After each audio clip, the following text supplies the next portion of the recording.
want to go over the injury update for Baylor women's basketball before I get into the game. Janet Van Guyden didn't play. She had a stinger in her shoulder. But it's day to day on that.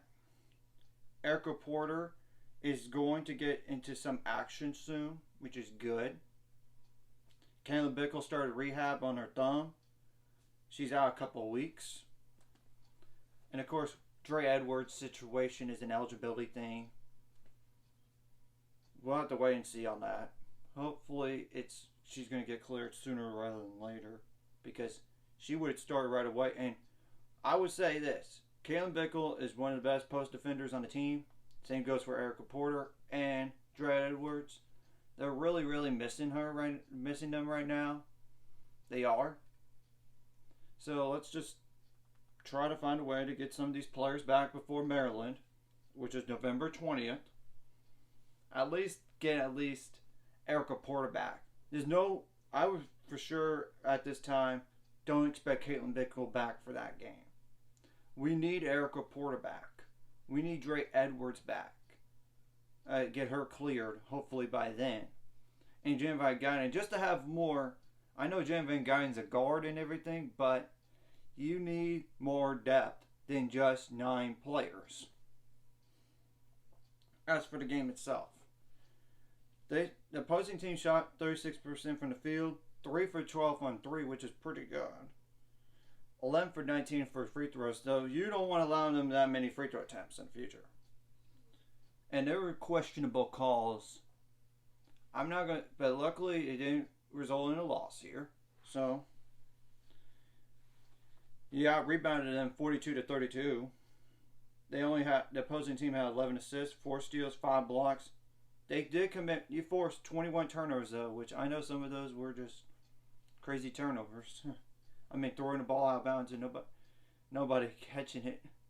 Nobody was even there. Or they tried to throw it to somebody and it went through their hands and went out of bounds. The opposing team committed 20 fouls in the game. Now, granted, the fouling for us needs to improve. 19 of them. 19. And I admit, it was scary when I saw Jamie Asbury hit the floor hard on her arm. But she came back. She went to the locker room, but came back in the game with the sleeve. So, at least it's not major. As for the game itself, 33 for 68 from the field. 9 for 25 on 3, which we've shot so many threes early on, jacking them up. You got to take better looks sometimes. 13 for 20 on free throws, which you like to see that improvement. You would like to. 42 rebounds, like I said, 22 assists. 6 steals, 5 blocks, 10 turnovers. Granted, you want the turnover number to go down. Of course, the foul needs to go down immensely. I'm going to start from the bench and go to the starting 5. Jada Owens had a great game. First double-double in her career. 11 points on 4 for 11 shooting, which granted, she needs to get that up higher. 1 for 4 from 3. Made both the free throws. 3 rebounds in the game, but 12 assists. 12. 2 steals.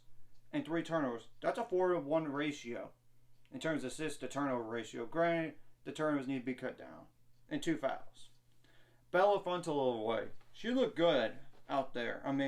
7 for 10 from the field, 2 for 4 from 3, made an only free throw, 8 rebounds, 3 steals, 2 blocks, and 17 points. That's good. She tied the scoring for the night. Kendra Gillespie, I know she only played 13 minutes. 3 for 5 from the field, 1 for 2 on free throws. 7 rebounds and 2 fouls. Besides 7 points. Of course, Kyle Abraham didn't play any.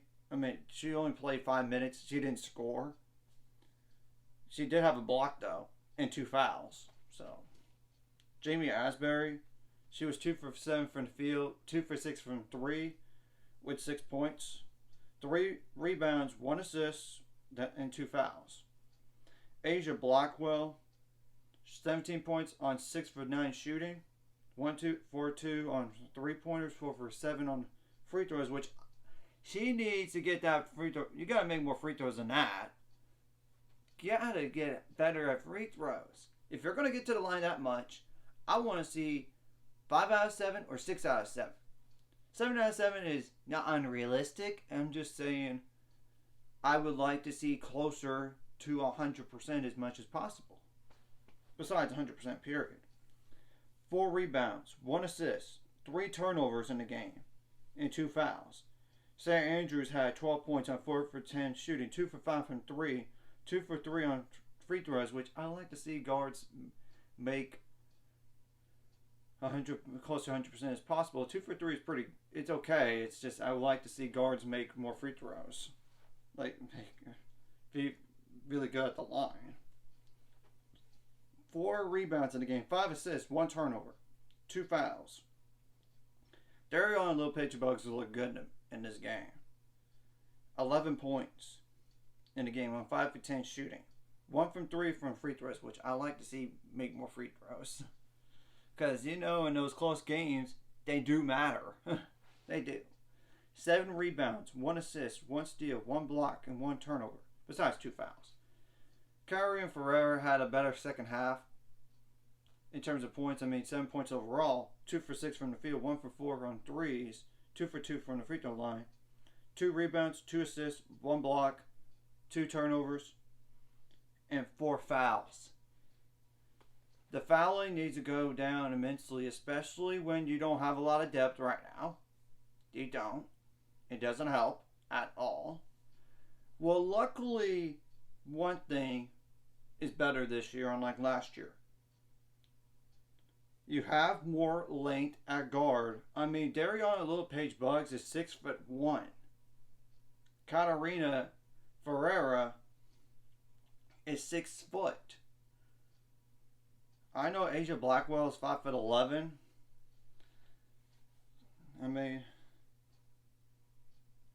And Bella is 6 foot also. So at least you have a little more length at the guard position so you could switch. I'm just hoping we get healthier.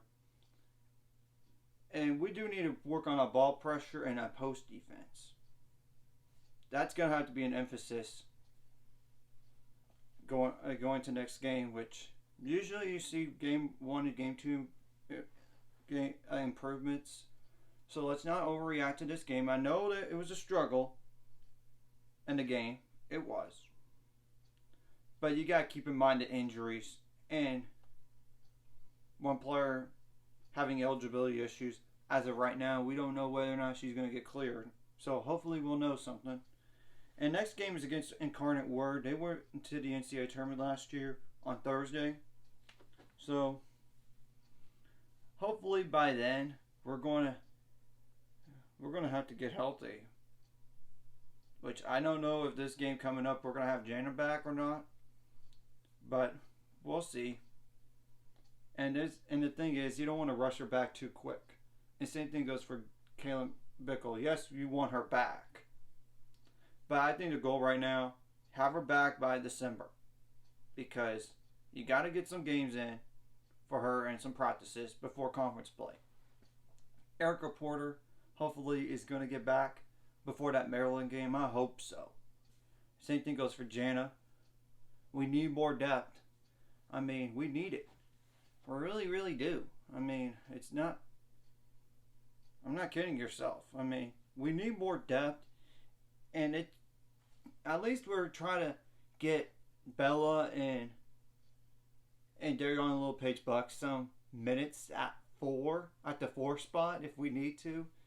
I know Asia Blackwell right now, she is having to be like the 4/5 right now. Yeah, that's a size disadvantage. That is a size disadvantage. And Erica Porter is 6 foot, I know, but I know this team may be small, but we're fast. So I hope we could get our injury situation long term eliminated. I hope so. Because when healthy, this team has upside, a big upside, as well as to get Drake cleared. I mean, with her, she would be a starter right away. No questions about it. No question. She would be a starter. I don't know how long usually it takes for eligibility to be cleared or not for any sport. So, especially as a transfer. But I know they're working on it. It's more like class stuff from what I gather from the radio, pregame radio stuff. Hopefully we get that resolved soon because we need her bad. I mean, one, she's a starter. Two, she would make an impact on a team. Not just as a starter, but as an experienced player and who could take over games. Like Asia. I mean, and you know Dre Edwards, she's very, very versatile too. So, anyways, I just want to go over this as well as the injury update for the Baylor women's basketball team because I know people have questions about the injuries right now. It's just unfortunate so far with 3 injuries and 1 player not being cleared. Hopefully, we're going to get 2 of those injuries back before the Maryland game, which is November 20th. I'm not overlooking the next 2 opponents by any stretch of the imagination because there's a current word coming up and then SMU. That's the next 2 games before our first true game test against Maryland. I'm not overlooking them. I'm just pointing that out because SMU is a W19 team.